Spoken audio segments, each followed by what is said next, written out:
welcome to another video. So I wanted to do a Treat Yourselves Creating & Co. Readathon TBR, but I also didn't want to set up the front-facing camera and like get dressed. Right now I'm in like sweats and a t-shirt, but like not even a nice t-shirt, and I didn't want to do that. So I'm filming this face down and I'm just going to show you the books and talk about them for a bit, and that will be the end. If you hear noise in the background or talking, that's because my boyfriend is playing Overwatch, and so you can hear him. He was avoiding the voice chat for a video I filmed before this, but like I got tired of asking him not to, so I was like, just go for it. Try not to scream at anybody, and yeah. So if you hear that, that's what's happening. First, a quick update on the last TBR I filmed. It was for the November Believe in the Impossible Readathon on children's literature. I read one book in all of November.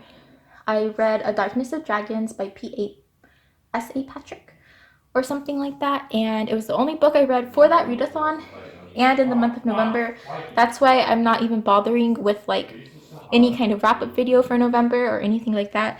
You can see here in my reading planner, I read one book in November. Plan to read all of these. I didn't even place my second order. I ordered half of these books from the book depository because I didn't order any, or I don't own any children's fiction, but didn't even do that. I read this book and I didn't read any of the others. So yeah, November was not a great reading month because in the first half I was wrapping up my first trimester as a teacher, and we do comments for every student. So I was writing like paragraphs of like personal observations for every student, and like how they can improve in the future and their success in the trimester, and that took so much time, as well as finishing grading and like grading finals and things like that. And then it was Thanksgiving and I was at my boyfriend's house, and his parents' house, and we were playing like board games with his family and helping them cook dinner and going out to see movies because there's not a movie theater anywhere near where I'm living right now, and so that was our only opportunity to do that, and I didn't have time to read all the things I wanted to, so didn't even deal with that readathon. But it's a new month, and the Creating & Co. Readathon is from December 16th through December the 22nd, and I'm far more optimistic about this because I get off for winter break on December the 18th. Yeah, December 18th, 3 days in, is my last day. And then the last 4 days, I am off. And so I'll have a lot of time to catch up and read and stuff, when the first 3 days I might not. I hope to get through at least one book, but we'll see. And then all of Friday, I'm actually traveling. I'm flying to Dallas, so I will have like downtime in the airport and on the plane to read. And then when I'm at home, I'm not like doing a ton. My parents like to go, we'll have to do holiday shopping and things like that, but I can read in the car and I can read at home and things like that. So I hope to be able to actually do this. There are 5 prompts: gifted, a book, gifted or recommended to you. And for that book, or for that prompt, I'm reading The Last Wish by Andrzej Sapkowski. So I have it here. It is becoming a Netflix series. So this is a book that is the first in reading order of books that the Witcher video game is based off of. And my boyfriend and I really want to play The Witcher 3 together, but we both really want to read the books first. And so there are 2 collections of short stories and then a 5-book series that's like one long arc. And this is the first collection of short stories. I have started reading it 3 times and I have not finished it. And I'm the one holding this up right now. My boyfriend's like partway through the 2nd book, but he reads so much faster than me that he could easily get through the rest of the books if he like focused on them and like wanted to do that. But I'm so behind that he hasn't bothered to do that. So I need to read this book, and I'm using it for the gifted prompt because it was a book recommended to me by him. He likes it, and it's a book of short stories. So there's like this little chapter, and then I think I've gotten through like here. maybe like page 38. And I originally tried to read it on an ebook. We do own the ebook version. He read the ebook, and I just didn't like it. I can't. Sometimes I'm in an ebook mood, but most of the time I'm not. I really like reading physical books. So I got this on Amazon, and this is the little synopsis. But basically, The Witcher is about a man named Geralt. I think it's Geralt. And he's a witcher who's like this hunter person that has, it says magic powers. I don't know what powers he has. I really just read a single short story. Do not know a ton about this man, but he goes out and like hunts monsters and stuff. And in the first short story, which I've actually read, there's this like girl who is cursed to be this like evil goblin monster, and she's terrorizing people in a kingdom.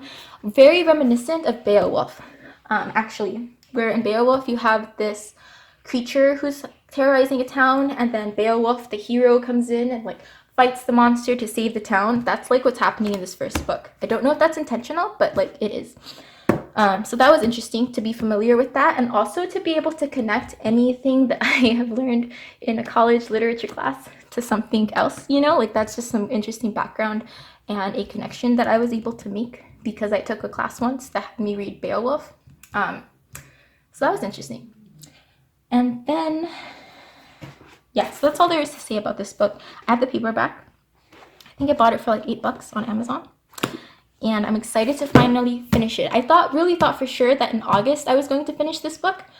And I had started to read it, but then we moved again for the second time in a week, or the second time in 2 weeks, and I immediately jumped into a brand new job that I was not prepared to, or was not expecting to have. And so things got super crazy and I didn't finish it. But now I'm going to finish it. Also motivated to finish this because it's becoming a Netflix series and I want to see the Netflix series, but I want to read the books first. So I'm going to read this. This is going to be the first book I read for this readathon. If I do not finish this book, the readathon doesn't even happen for me. So I have to finish this book. I'm going to read it. Okay. Enough ranting about that book. The second prompt is called Carpe Librum, which is a twist on Carpe Diem, right? Seize the day or whatever it means. And this says a book you've meant to read. And so for this, I picked The Hobbit by J.R.R. Tolkien. This is a book I bought for the Believe in the Impossible readathon as a piece of classic children's literature. I've been meaning to read any of the Lord of the Rings books, and this one's pretty small, and so I thought I'll start with this one. And I don't really know anything about The Hobbit. I haven't seen the movies. I haven't read the book. I don't know what it's about. In the back of this, it seems to be about Bobo Baggins doing something. So I'm going to read it and we'll see what happens. I don't know anything about it at all. The next book is the group read. And there was actually a vote on the Creating & Co. Book, what's it called? Her Facebook book club group thing for what the group read would be. And there was a tie between Winterwood by Shea Earnshaw and a book called like 10 Perfect Dates or something by someone I don't know. And so we get to choose between the two books. And I picked Winterwood because it seemed like the more fantasy kind of book. The other one was very much a contemporary romance kind of book. And it just didn't seem like it was my style. I did do some heavy judging it by its cover, which maybe it's better than the cover sets it out to be, but I didn't want to take that chance. Winterwood looked more interesting to me. And so I also recently bought that one because I did not have it. And there's also not a good library where I am, by the way. So I'm not just like buying all these books just to toss money at things, but like the library here doesn't have an online catalog and it's organized funny and it's very small and I don't like it. So I'm having to buy these books because it probably most definitely does not have any of them. But this is Winterwood by Shea Earnshaw. I got the hardback because it's a fairly new release. And so I don't know that the paperback's even out. Yeah, in November 2019. So it just came out. And it is about something. Like a boy goes missing and someone knows something about it. Or something like that. And it's the group read, so that's why I'm reading that, not because I know anything about it. The next prompt is Tinsel, a book with a shiny or glitzy cover, and for that I'm reading A River of Royal Blood by Amanda Joy. So it is this one. The book itself is shiny. It's printed on like this glossy like book jacket, and then the letters here are embossed and shiny as well. They're foiled, and then on the inside the spine title is also shiny, so I think that counts. This is the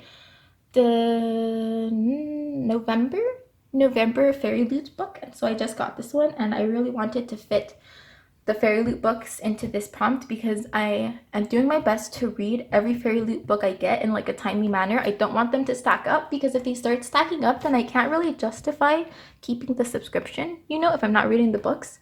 But I also really like the subscription, so I'm working very hard to read all of the books that come with it. I'm still in the middle of the October book, which I hope to finish today. That's not very likely to happen. I hope to finish it before the readathon starts tomorrow, but if I don't, I'll finish it right after the readathon. But this is a book about two girls in a kingdom where only one of them can be queen, and they are sisters who have to like fight to the death for the crown, and there's also an assassin out for them. And it's really interesting because it's inspired by, I think it's West Africa?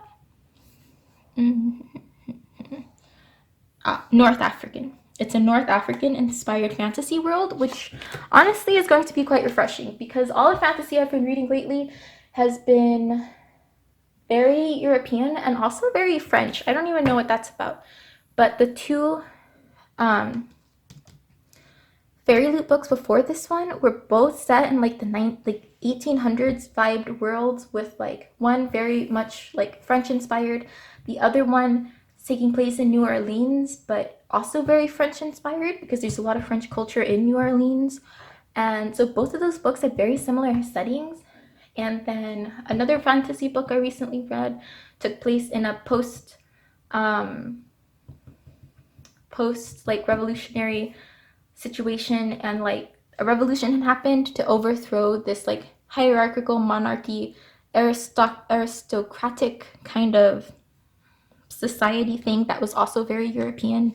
And so this is going to be really different from anything I read most of the time, and I think it will be interesting. I'm excited about it, and I don't know much other than that, but it just sounds interesting, right, to have that conflict between the two sisters and to see like who else is involved in this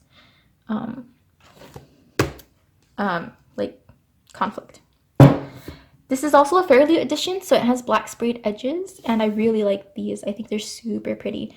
My November book has a few flaws in the spraying. They're like these weird inconsistencies in the color, but this one is very nice and I really like it. So I'm excited about that. And then lastly, Fireside, a book you want to curl up with. And for this one, I picked Girls of Paper and Fire by Natasha Nagan. I don't know how to say her last name. And I'm excited for that one because I've been wanting to read it forever. It was on my way long ago when I thought I was going to do anything in September. There was this TBR readathon that I thought I would participate in, and Girls of Paper and Fire was on this one. I've been wanting to read it for a while. The cover is really nice, and I'm just a sucker for good covers, but it also sounds very interesting. It's supposed to be about a girl who becomes, I think it's like a concubine, but they call it something else. I think they call it a paper girl for a demon king, and becomes very close to one of the other paper girls, and like they I don't know what they do, but I'm really excited to see what happens in that book. This one is a ebook though. So I've had the ebook since June, I think, and I haven't read it yet. So I really want to read it so that I can catch up. So this is going to be an ebook, which alone makes it a hard prompt for me because I don't have the paper copy, but I already folded and bought the paper copy of The Last Wish. And I was like, Cielo, you don't need to buy the paper copy. of Girls in Paper and Fire. You own the ebook, just read the ebook. So I'm going to really try to just read it.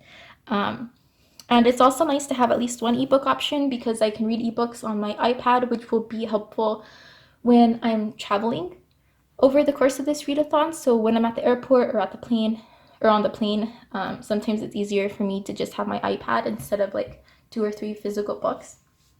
So that will be interesting. Let's see.